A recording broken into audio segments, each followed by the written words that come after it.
हज़रत हूद अलैहिस्सलाम। हूद अलैहिस्सलाम को उनके कौम आद की तरफ रसूल बनाकर भेजा गया।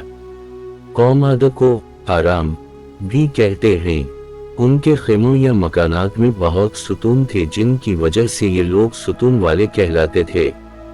ये बड़े ताकतवर और कदावर थे, उन जैसे कौम दुनिया में पैदा नहीं की गई। ये लोग मकाम अहकाफ में आबाद थे।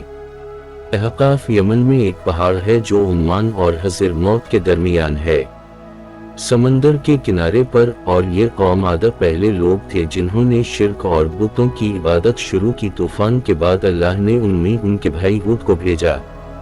हज़रत हूद अलैहिस्सलाम ने दावत तबलीग शुरू की और कौम से कहा, अल्लाह ताला से डरो, अल्लाह की इबादत करो, इसके अलावा तुम्हारा कोई इलाह नहीं। शिर्क और तमाम गुनाहों से तौबा करो। कौम ने इनकार किया और कहा, जिन हस्तियों की इबादत हमारे आबा व अजदाद करते थे उनको हम नहीं छोड़ेंगे। अगर आप सच्चे हैं तो अजाब ले आएं।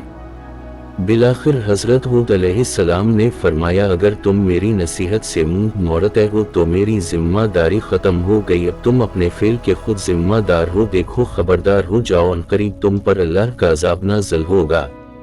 अल्लाह का अजाब। अलगर्ज कौम आद अपने रसूल को मुसलसल झटलाते रहे तो अल्लाह ताला ने अपना हलाकत खेज अजाब भेज दिया, और वो अजाब बड़ा सख्त और दर्दनाक था। शारा 139 हूद 58। अजाब की अबतदा इस तरह हुई कि एक बादल आता हुआ दिखाई दिया। लोग कहने लगे, ये तो बादल है, हम पर बारिश होगी। हूद अलैहिस्सलाम ने कहा, ये तो वो अजाब है जिसकी तुम जल्दी कर रहे थे। ये तो आंधी है जिसमें दर्दनाक अजाब है। और ये आंधी मगरिब की तरफ से आई और उन पर छा गई। सख्त आंधी चलनी शुरू हो गई और मुसलसल 7 रातें और 8 दिन तक चलती रही। आंधी ने हर चीज को तबाह करके रख दिया, हर चीज रेजा रेजा हो गई। काफिर लोग सब हलाक हो गए, उनका नाम वाओ निशान मिट गया। अल्लाह ताला ने हूद अलैहिस्सलाम को और ईमान वालों को अजाब से बचा लिया। आयशा रज़ी अल्लाह अन्हा फरमाती हैं, जब आसमान पर बादल छा जाते का रंग मुतगीर हो जाता, कभी घर में दाखिल होते कभी बाहर निकलते, जब बारिश हो जाती तो खुश हो जाते। आयशा रज़ी अल्लाह अन्हा ने जब इस बारे में पूछा तो आप सल्लल्लाहु अलैहि वसल्लम ने इरशाद फरमाया, है आयशा, शायद कहीं ऐसा ना हो जाए जैसा कि कौम आद ने बादल देखकर कहा था, ये बादल हम पर बारिश बरसाएगा, लेकिन इसमें अजाब था। हज़रत हूद अलैहिस्सलाम। हज़रत हूद अलैहिस्सलाम के पैगंबर थे। कुरान पाक की 11वीं सूरह आपके नाम पर है। यमन और उम्मान के दरमियान अहकाफ नामी सरजमीन पर कौम आद रहते थे और वहाँ पर नामात की फरावानी के सबब खुशहाल और आरामदेह जिंदगी बसर कर रहे थे। आहिस्ता आहिस्ता तौहीद को छोड़कर बुत परस्ती इख्तियार की और फसक व फजूर में गिरफ़्त हो गए और उनके जालिम और वरीरे मुस्तज़फ़ लोगों पर सितम लाते थे। अल्लाह ताली ने इनके दरमियान हज़रत हूद अलैहिस्सलाम को मबऊस बरिसालत किया और हमने आद की तरफ उनके भाई हूद को भेजा। इन्होंने कहा कि मेरी कौम, खुदा ही की इबादत करो, इसके सिवा तुम्हारा कोई माबूद नहीं।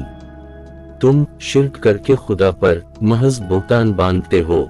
हज़रत हूद अलैहिस्सलाम ने कौम की हदायत के लिए निहायत कोशिश की, मगर चंद अफराद को छोड़कर किसी ने इनकी तस्दीक नहीं की और इनकी नसीहतों पर यकीन नहीं किया और उसे खुद से दूर किया।